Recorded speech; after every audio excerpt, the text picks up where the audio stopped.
It's Monday, November 10th, and today, as the general managers' meetings are about to begin and free agency signings are about to begin, I'm wondering about what the Rangers are going to do to repair a team that was pretty disappointing last year.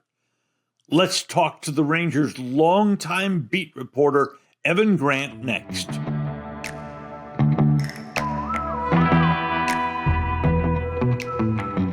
And now, a word from our title sponsor. Eyeing retirement?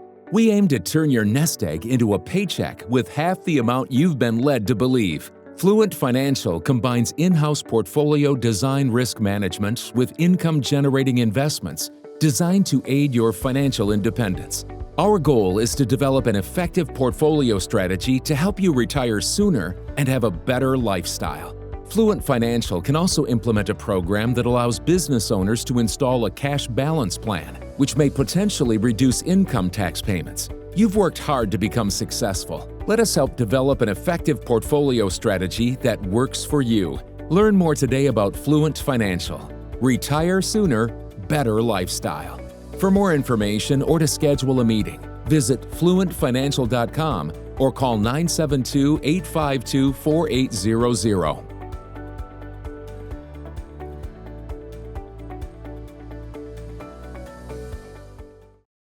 Our guest is Evan Grant. He's been the Dallas Morning News beat reporter for the Texas Rangers since Bill Clinton and Monica Lewinsky were an item in the White House. Amongst his many achievements, he has twice been named one of the top 10 beat reporters in America by the Associated Press. As usual, Evan, thanks for your time and your insight. No problem, Norm.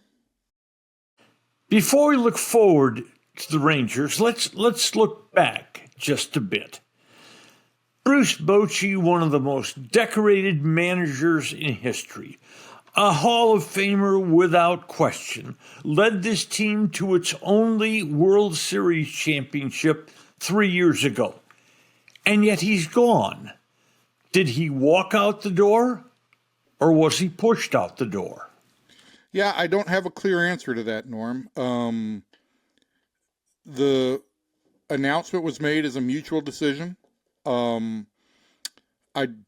don't have a full answer on that, and I have been trying to reach Bruce for several weeks here.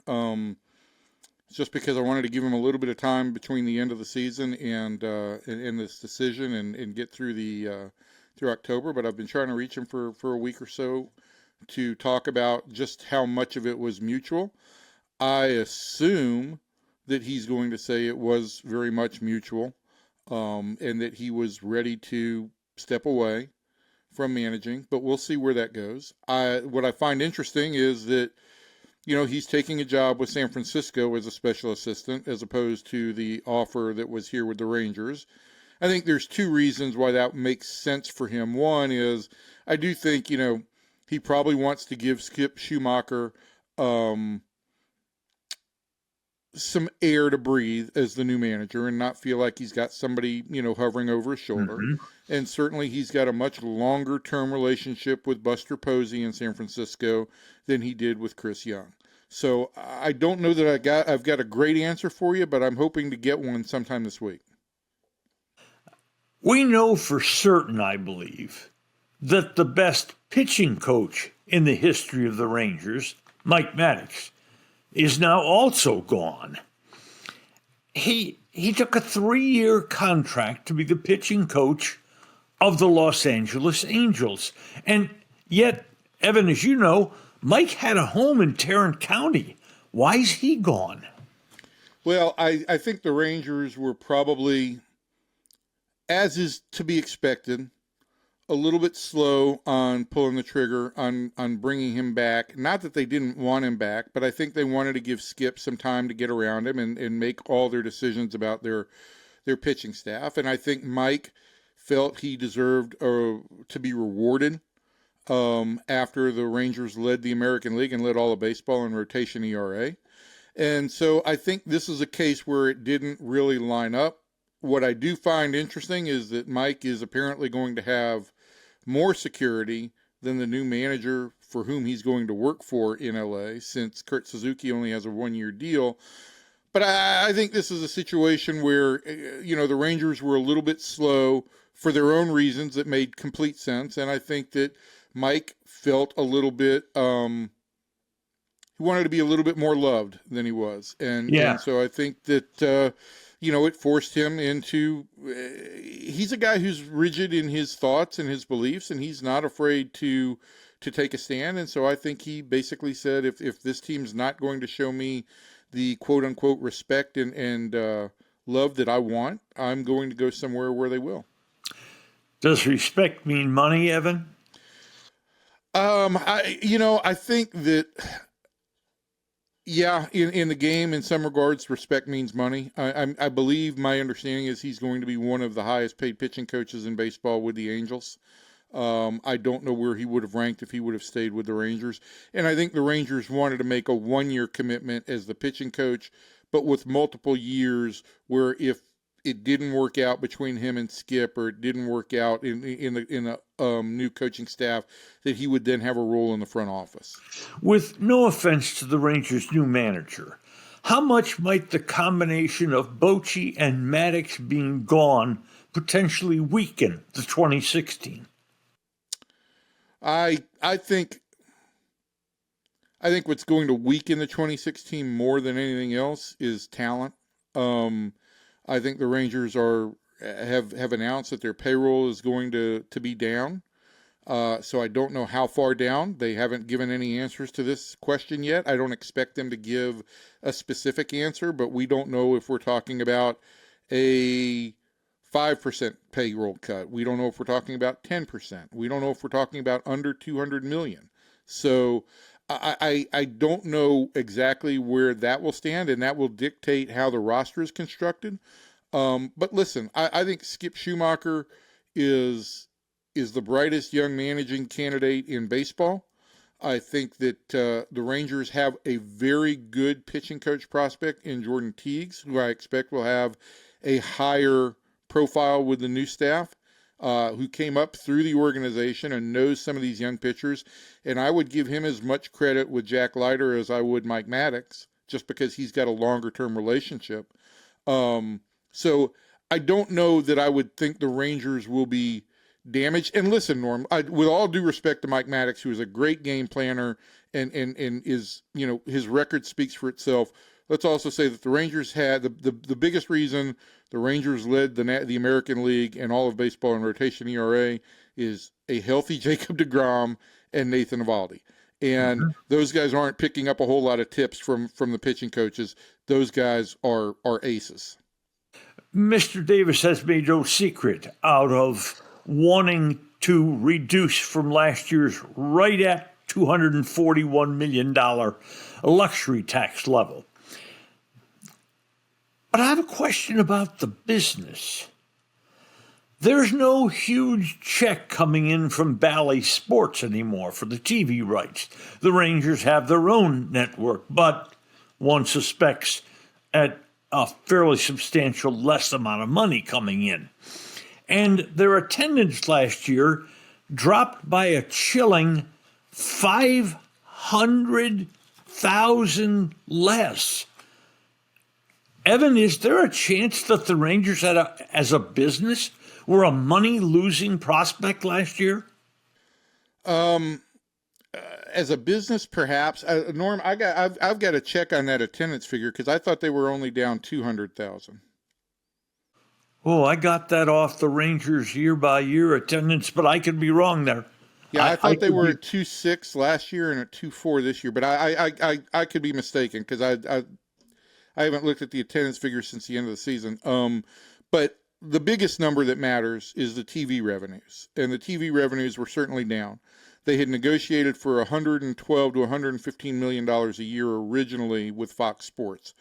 When Bally took over, or when Diamond Sports took over and immediately went into bankruptcy, it was negotiated down to the $92 to $95 million range. Had the Rangers just gone with MLB, they were talking about taking in about $50 million in money. I think they got more than $50 million from TV. I don't think they came close to the $92 million that they had previously negotiated for. And I think, listen, if you were going to start your own sports network, you knew that there were going to be significant startup costs that were going to be involved. So your revenues weren't going to be as high the first year. But even in acknowledging that their revenues weren't, and they haven't given a specific number, but the Rangers, Neil Liebman, who runs the RSN, said that they didn't get exactly the same amount of money as they had the year previous, but they're positioned well for the future. And so I don't know that money should severely impact the payroll. I think this is a desire to simply cut payroll here based on the fact that Ray is a cautious owner. I think he plans for worst case scenarios. If cuts are coming, who gets cut?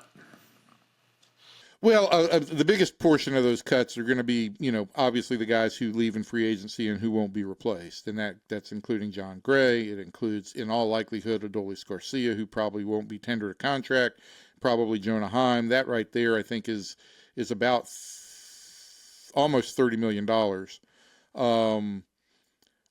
I do think the Rangers will try and move Marcus Semien to save some more money. I think they could save anywhere between $6 and $10 million on Marcus Semien, and I think there is reason to move him. 2 consecutive years of sub 700 OPS with an aging 35-year-old second baseman. The numbers for a 35-year-old second baseman in baseball history are not very good.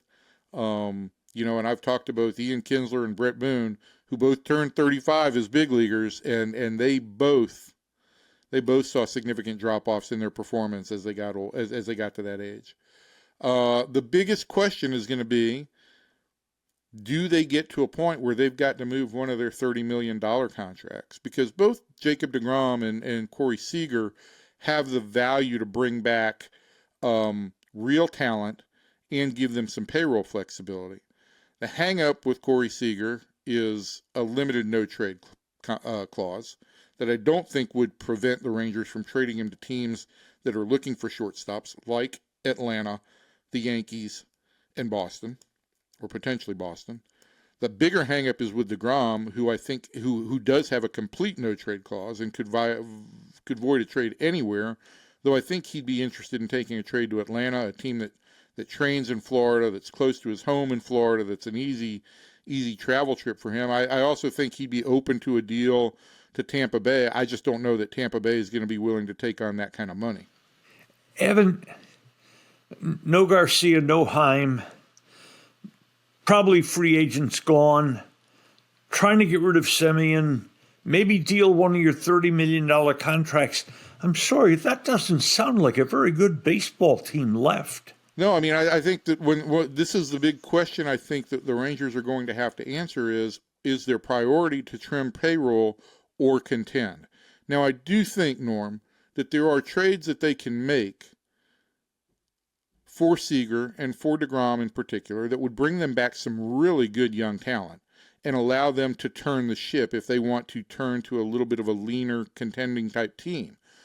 But yeah, I mean, you've got a number of holes to fill. I think that, look, at catcher, Jonah Heim was below replacement level last year. So whatever they put at catcher.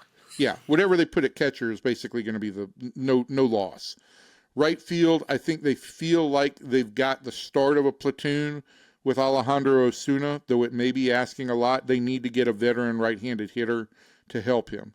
At second base, I think they feel they have the opportunity for Josh Smith to step in, again, maybe as a platoon guy from the left-hand side, but he's put himself in position to earn full-time play.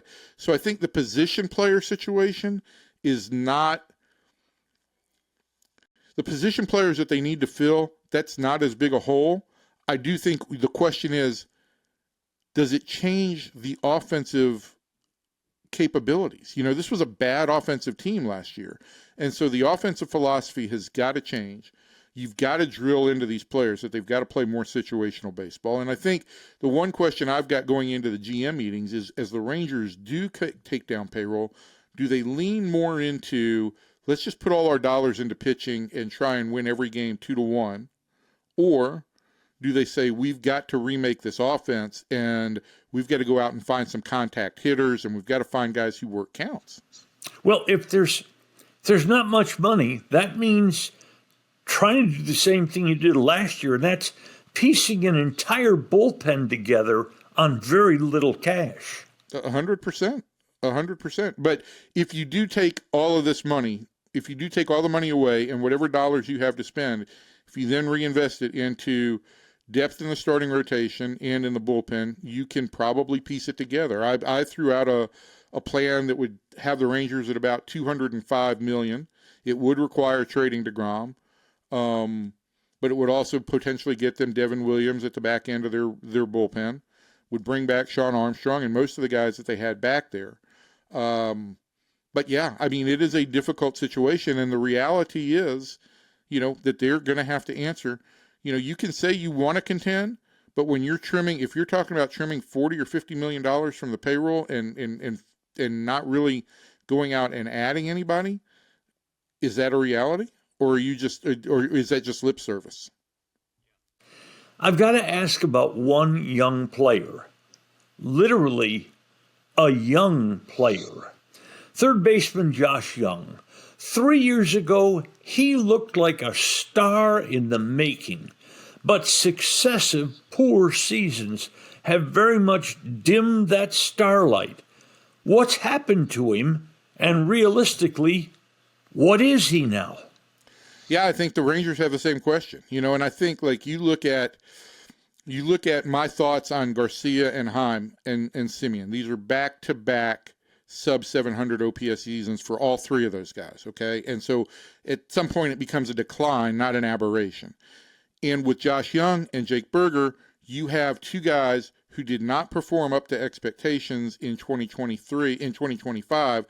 I kind of throw out 24 for Jung a little bit because of how much he was hurt. I think he only ended up playing about 50 games. But this is a big year for them, and I think that is a real issue for the Rangers is you're going into the season with two guys who didn't perform for you up to expectations last year. Can they bounce back? Are they young enough to bounce back? Or, did you make a bad call on Burger and did you overestimate Jung? I don't think the Rangers would be opposed to trading Jung if the right trade came along, but I also think right now if you try to trade him, you're trading him at the absolute nadir of his value. So I think the smart play here is to hold on to both of those guys and try and listen. Skip Schumacher had Jake in Florida. They have a lot in common. He got great performance out of Jake in Florida. So there's some hope there that can happen. I think that the Rangers have optimism that Josh Jung can bounce back a little bit. Is Josh Jung characteristic of a lot of Ranger hitters in the last couple of years? That is, he thinks accepting a walk is a crime. In his 4-year major league career, he struck out 367 times and walked 69 times. That is a 1-to-5 BBK ratio, and you cannot continue in that ratio as a solid player. And Jake Burger had a lower walk rate. I think Jake Burger's walk rate was 3.4% this year. And that is something that both of those guys have got to get better handles on. They've got to be willing to accept walks. I think Burger this year did come in here, bought into the whole we're going to slug. Also felt this pressure to be this big producer, put him in a bad headspace. He had a number of injuries over the course of the year and never dug out of it. I think both those guys need to understand that walks are a part of the offensive philosophy. In 2010, when Clint Hurdle was here, he had posted in the batting cage as the hitting coach 8 ways to a quality at bat. And it emphasized pitch counts, it emphasized walks, it emphasized productive outs, all of those things. And I think the Rangers need to get back to stressing that kind of productive at bat. If you don't walk, you better absolutely rake. And there is no evidence to suggest that Josh Jung or Jake Berger are the kind of guys who are going to hit 315, with 700 slugs. So they've got to be willing to have more productive at bats, both in pitches that they see, even if it doesn't result in a walk, or moving runners in hitting the ball to the right side or getting the ball in the air when they need to. But yeah, they've got that. I think is the big emphasis of Skip Schumacher's offensive philosophy. And I do want to just say this: when I talked to Kim Eng, who was the GM in Miami when she hired Skip, she said to me that she thought that the Marlins had a very lazy offensive approach. And the thing that resonated most with her in Skip's interview that made him a candidate there was how he intended to approach getting them out of that lazy, we're just going to swing for the fences kind of approach. 2 last questions for you. Why have the Rangers historically been so poor at developing their own young pitchers? Yeah, I mean, I think, a huge part of that, Norm, is that, look, they did not have a pitcher-friendly ballpark for 30 years, at Globe Life. What was the ballpark in Arlington? Now that it's no longer in use, we can just call it what it should have been called, the ballpark in Arlington. I do think that, you look at Leiter, you look at Latz, you look at the fact that after a very delayed launch, Cole Winn looks pretty impressive in the bullpen. I think there is more hope that with this ballpark that tends to be more neutral or pitcher friendly, and where they've come in the minor league system and investing, obviously, the number 2 and number 3 picks in the overall drafts in back-to-back years, I think the Rangers are in better position to both produce, develop, and identify young pitchers than they've ever been. Finally, your Dallas Morning News bio gives your very good background. It's obvious how much you love Gina and your kids and your dogs. But it also says, quote, "Let's not discuss the cat." Well, Evan, at the risk of sticking my foot into a bear trap, what is it about the cat? Well, the cat and I, this was the original cat. This was Domino. We kind of just like, I'm not a huge cat person, but we coexisted. 3 years ago, we adopted another cat after Domino was really old. We adopted a gray cat named Bob, and this is a different cat. Bob is pretty cool. I'm down with Bob. I really like him. And as luck would have it, Norm, your timing is right on.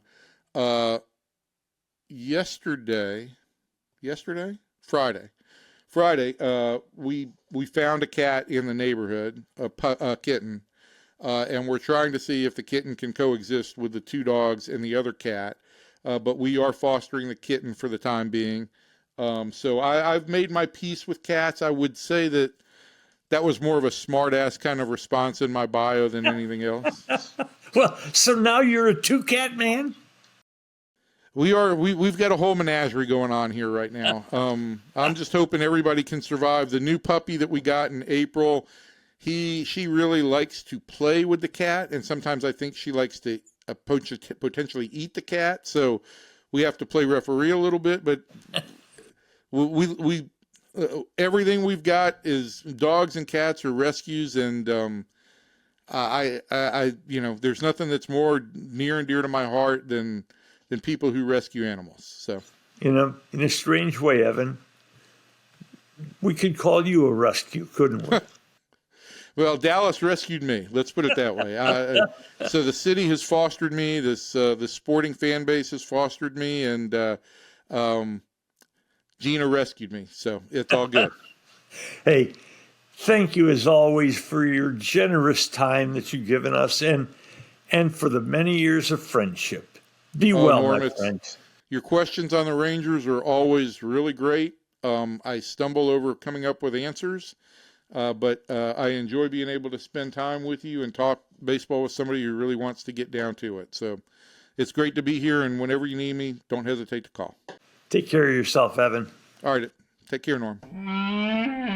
What do you want from your favorite restaurant?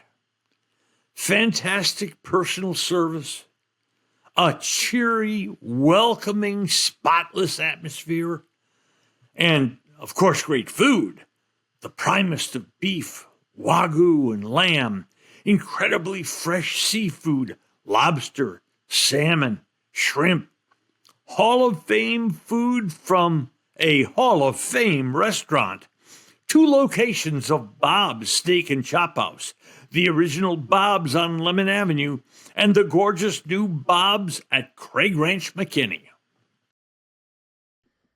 My wife Mary is the co-creator of Full Moon Healing Balm, and I guess I'm the reason this terrific cream was developed. A few years ago, I began getting these huge, ugly blood blotches just beneath the skin of my arms and hands. The condition's called senile purpura.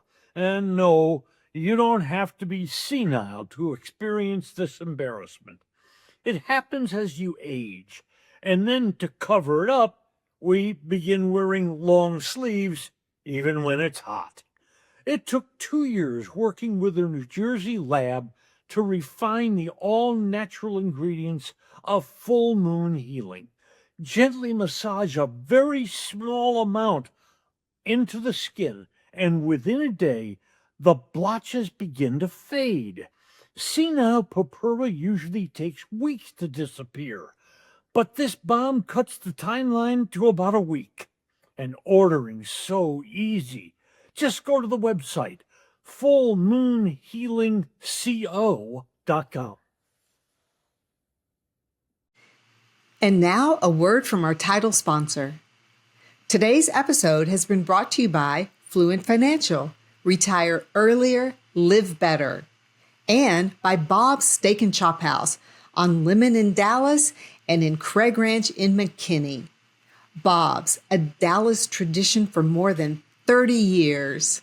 If you've enjoyed Just Wondering, please hit follow, and a fresh new episode will land in your mailbox early every Monday, Wednesday, and Friday morning.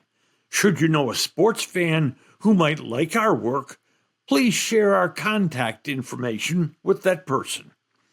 Just Wondering is technically directed by my wife Mary, who is also occasionally a talent on the show. It's produced by Mike Matern, edited and posted by Ashley Bullington.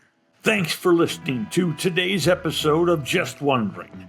I'm Norm Hitzges, and know that every day I'll be just wondering about something. And I'm Mary Hitzges, and I'll just be wondering too.